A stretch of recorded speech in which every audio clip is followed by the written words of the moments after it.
So let's talk about SGA and just the back and forth conversations I hear from the NBA community. And when I'm looking at these conversations, I just scratch my head and I wonder, are people ever going to be happy with sports and how things are playing out? Because what have we heard as the common narrative this season? Too many 3-point attempts. Teams are taking too many of those this year. Basketball is boring, yada, yada, yada. But we have a guy in SGA who does not rely on a 3-point shot, who takes about 5 3-point attempts a game. And the conversation is, well, he gets too many foul calls, that he's a free throw merchant. He's not that good without getting all these calls. And I wonder, okay, so what is he supposed to do? He doesn't settle for the 3-point shot. That's something the fans wanted. And on top of that, he worked his way up to be a top 5 player in the NBA because when he first came to OKC, he was an all-star right away. And he earned his stripes, and now he's in the NBA Finals with a really good chance of winning the championship and capping off a season where he could be Finals MVP and regular season MVP. He's going to be in the same categories as other players like LeBron James, for example, Michael Jordan, etc. And it just makes me wonder, are fans ever going to be happy out there? Will they ever have a moment where it's like, yo, this player's great. And yes, he has these abilities to shoot the three ball, take the step back shot. Like you're hearing people say merchants about everything. And I was like, they're just highly skilled in these areas. You can argue, yeah, there's a couple calls where SGA might flop, might try to sell a call, but he drives to the basket a lot, and you're likely to get a lot of fouls called on you. Like we've seen Allen Iverson in the past. He was really good at getting to the hole and drawing fouls. Dwayne Wade, another example I can think of. Carmelo Anthony. And the list goes on of guys who don't settle for the 3-point shot. And when you hear all year long about, oh, well, these guys take too many 3-point shots, the game is boring and I don't want to watch it anymore. You have a guy in SGA who is trying to help grow this league and transition off Steph Curry, LeBron James, and Kevin Durant. People still complain. So for me, I don't think people ever be satisfied because they just don't know what they want and they don't just appreciate what's in front of them. But let's just talk about SGA and just what this man is doing with the OKC Thunder. So looking at SGA in his first 2 NBA finals, he has scored more points than Allen Iverson and Michael Jordan in their first 2 games in the finals. Impressive stuff. He had another 30-point piece, 34, 8, 5, 4 steals and 1 block. The 4 steals is fantastic. Again, just taking mid-range shots. He doesn't settle for the long three. He doesn't take that random step back shot. He's shooting 31% from the three, 47% from the field in the playoffs. And he's just solid. Like he plays within the flow of the game. He's very shifty with his movements, and he can really pull a defense. And again, another mid-range shot. Like, what's wrong with that basketball? I don't understand why people get so upset at this guy.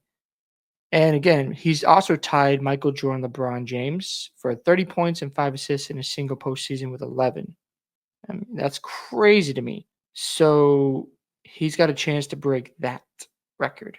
Unreal stuff. SGA is just so amazing to me. And if they do cap off this run, I think they will. I have OKC winning in 6 games because it feels like the Thunder have more answers to stop the Pacers, and the Pacers have more answers for the Thunder. I understand Rick Carlisle is a fantastic coach, but despite the comeback from the Pacers, they've never been in control of the first 2 games. OKC has had a lead. They've gone out to a strong start. And maybe the Pacers can push the 7. I just have a hard time seeing it because just the dominance of a guy like SGA. And again, I agree with this guy. I see people on the social media saying they don't enjoy watching SGA, but I think that's them perpetuating a social media narrative. Yep, I agree. Honed his craft, immaculate footwork, shot creation, finishing.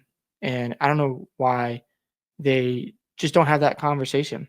I just like to watch good hoops. Like I'm a Celtics fan and I can appreciate what SGA is doing. Like I love watching him play basketball. And I just think people aren't satisfied. Like they're never going to be happy. Like folks talk about OKC, how they're just, oh, they're not proven yet. You know, we heard from the Morris twins, oh, the Thunder aren't that good. And here they're in the finals. And I'm going, yeah, you can make an argument for experience, but they're now facing another team who's never been here either, outside of Pascal Siakam and Rick Carlisle. And a lot of the guys are young, but they just want to hate watch. And I'm like, OKC and Indiana, first of all, built their teams right. They drafted right. They made the right trades. You know, even when Halliburton and SJ got to their respective teams, they weren't all-stars right away. They got better. It's the same narrative I saw with the Golden State Warriors, where people were hating on them because they drafted Draymond Green, Klay Thompson, Steph Curry, and people just started hating on them when they won. I think he would still average over 30, in my opinion. I think he would still do that regardless if he was foul baiting or flopping, because a lot of this, in my opinion, is narrative driven. And I wonder if people are even watching him play basketball. and how many mid-range shots he takes on a regular basis.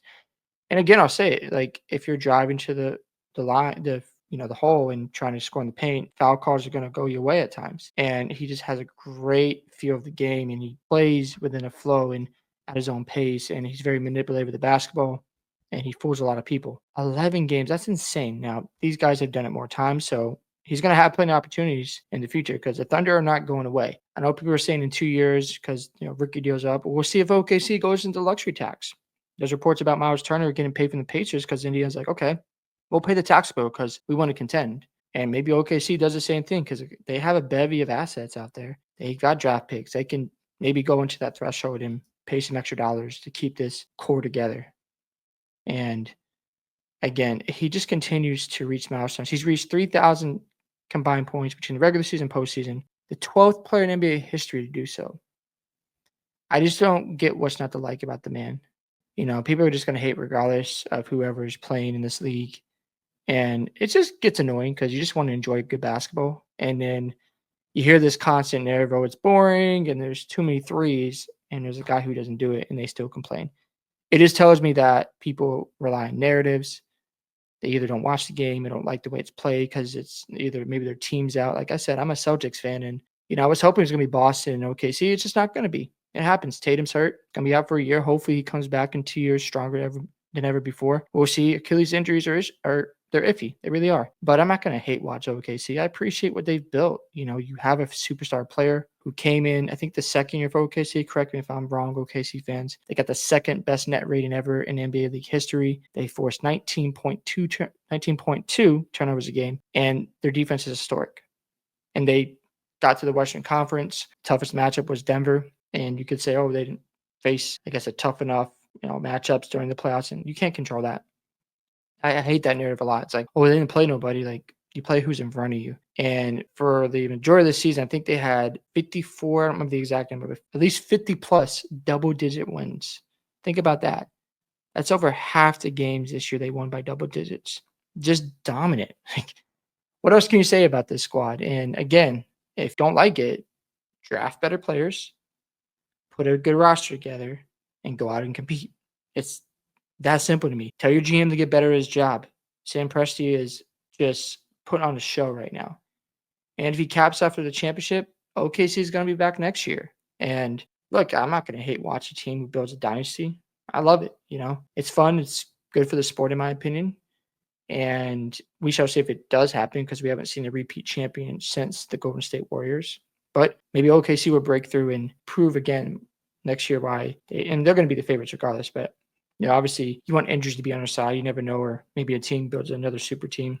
I don't know. We have to watch the Giannis situation play out and how the rosters come together. However, the Thunder are still going to be the favorites next season. And SGA is so impressive. Even when teams try to clog the paint and cut off his driving spaces, he still finds a way to get his shot off and make an impact and get over 30 a night on a consistent basis. That tells me he's just playing at a different level, elite level. And if you want to put him in best in the world talks, I'm not going to hold that against you. I just got to see another year of it because Jokic has the MVPs, Giannis has the MVPs, and they both have the championship. Now, if SGA does this again next year, let's just say he wins MVP and Finals MVP again, then you can't take that away from him. He's going to be the best in the world, and OKC to win back-to-back championships with him leading the charge.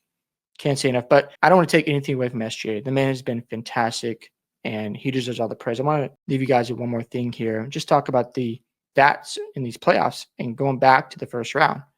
27.8 a night, 6 assists. As you see, his points went up and his assists went up.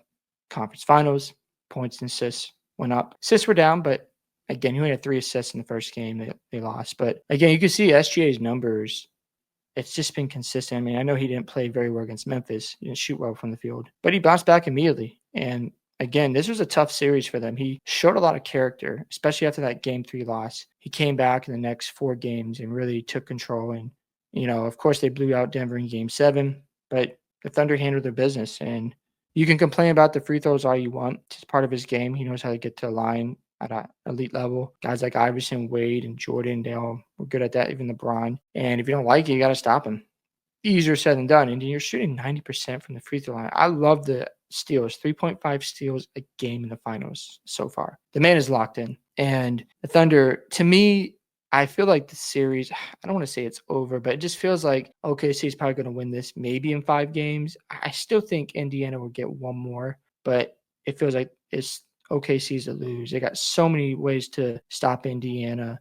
And that defense is relentless, and it's just hard to see a situation unless the inexperience does finally catch up to OKC.